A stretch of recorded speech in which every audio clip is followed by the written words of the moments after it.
From sword battles, dragons, demons, and personal battles. Welcome back, folks, to another Mere Mortals book review. I've got today Cycles of the Phoenix by Charlie A. Nicholas. Now, let's just get this right off my chest as we begin. We were actually provided this book that I actually went for a bit of a read. Karen's not one for picking up random books. He's got a humongous list, but I am. So, first of all, Charlie, thank you very much for sending through the Cycles of the Phoenix, which I'm going to do a book review today. So obviously take note that this was provided to us at the Mere Mortals. Let's begin right from the beginning. Who is Charlie and what is Cycles of the Phoenix? So it's there's 3 books in here. It's basically Charlie's magnum opus symphony is how he describes it. Scintillate Soul series of 3 books. I want to make sure I get the names right. It's Sanity's War, Strange, and Kaya. Where Have You Gone? So those are the 3 books that are interlaced here. And what you'll find is that this book is split up even further. So within each one of those 3 books, spread across this whole sort of compilation, there's almost a subset of books and stories within there as well. So I think there was probably around 30 odd stories encompassed in this Cycles of the Phoenix. It's a thick book, lots of words. But don't be deceived by it. The actual words themselves are quite large. Something that I actually do enjoy. This should happen more often. I would prefer to have a thicker book that's got a lot thicker writing, just because it's easier for me to read. So, what can I talk about in this book and about the writing of Charlie as well? Because many individuals might not know what this book is like. So, first of all, extremely descriptive. So, this is sort of my initial take. I'm going to jump to a part that Charlie himself actually describes. He actually has it in a couple of parts. Obviously, it's from the original book, but it sort of gives you a little bit of an insight. Let me just bring this up. No, I've just gone and lost it. Here we go. Okay, so this is from Charlie writing, but it'll give you a taste of what I mean by the descriptive nature of this book. Dear you, thank you so much for reading my book. I hope that the stories within have inspired you. My book is particularly inspired by the unsung heroes who fight anxiety, depression every day, as well as the souls who lost their lives. Though the characters and situations in this book are fictional, the unspoken war of anxiety, depression, and not. Anxiety is a panic for the future, reaching down into the present. Depression is an excruciating pain, living in the present, reaching down into the past. Fear and regret can arrive even when surrounding circumstances are good, while those past good moments can be like dreams that one can barely remember as time passes on. Just as the details of a dream fade away upon one's awakening, it is at this point when all hope seems to be lost. So this touched me in a way that was quite interesting because I used to, believe it or not, Mere Mortals out there, to write little short stories when I was younger. Do I do it anymore? Hell no. Were they any good? Not even a chance.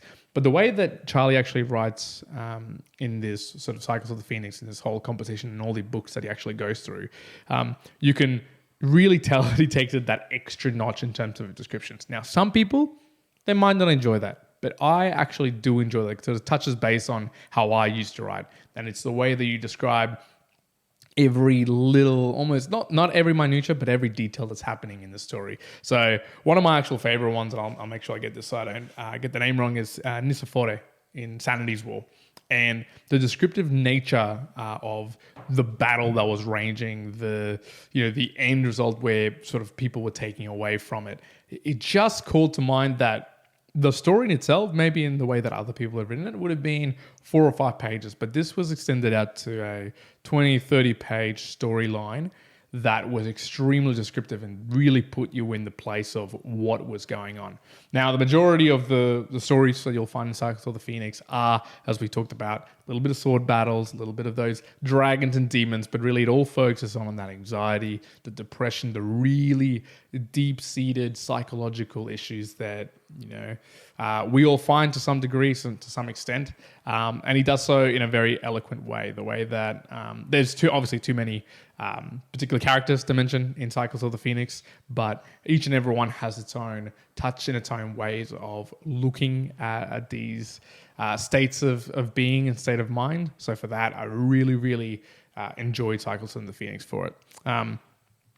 It also, one of the takeaways that I took from this book is I don't read fiction much. And I came to this with a little bit of apprehension because over the last, I'd say, year, all I've been reading has been things where I want to be learning, factual things. I want to be picking up scientific information. I want to be picking up the next, how am I going to sort my shit out? Joseph Campbell's Hero with 1,000 Faces. All these things that are informative. I thought, am I going to waste my time reading this big book? Am I going to not really pick up a lot of information? But what I did pick up was just the eloquent way that Charlie described the characters, built a story, and in the end, stitched together really amazing stories that there was one in particular, I think it was obviously that first one with Niceforo. It was a War for Dream, and also I'll make sure I get this right, My Dear Malvina, across those different books, across the different books there from the first two books. Those really touched me in the sense of I could really relate to what was happening. And while it's very fictional and very sci-fi / I won't call it romantic, but sci-fi style, I was still able to really relate to what was going on. And you can see through the story, Charlie here has a really firm grasp on anxiety, depression, how that can permeate through society and what that looks like for an individual. So Cycle of the Phoenix for me was a 6.5 out of 10. So a good book. It wasn't fantastic in the sense I'm taking a lot of takeaways, but look, that's going to happen for me in fiction books. That's just who I am when I'm reading this sort of things. But I was enthralled by the way that Charlie stitched together the story, the journey throughout these books. So obviously, go pick this up. It's a recommendation that's coming from myself. I'd obviously probably recommend the first two books. For me, that's sort of where it really got... the most of the benefit from it. It's a thick one. I don't know if Charlie actually has the individual books for sale or for you to be able to get, but I do know that he has the actual book, and there's a Kindle / sort of PDF view as well. So if that's going to be an easier way to read for you, then of course feel free. So Charlie, my friend, thank you very much for the book, Cycles of the Feelings by Charlie A. Nicholas. Folks, I hope you enjoyed this little short, succinct Mere Mortal book review. And enjoy the rest of your day. Juan out.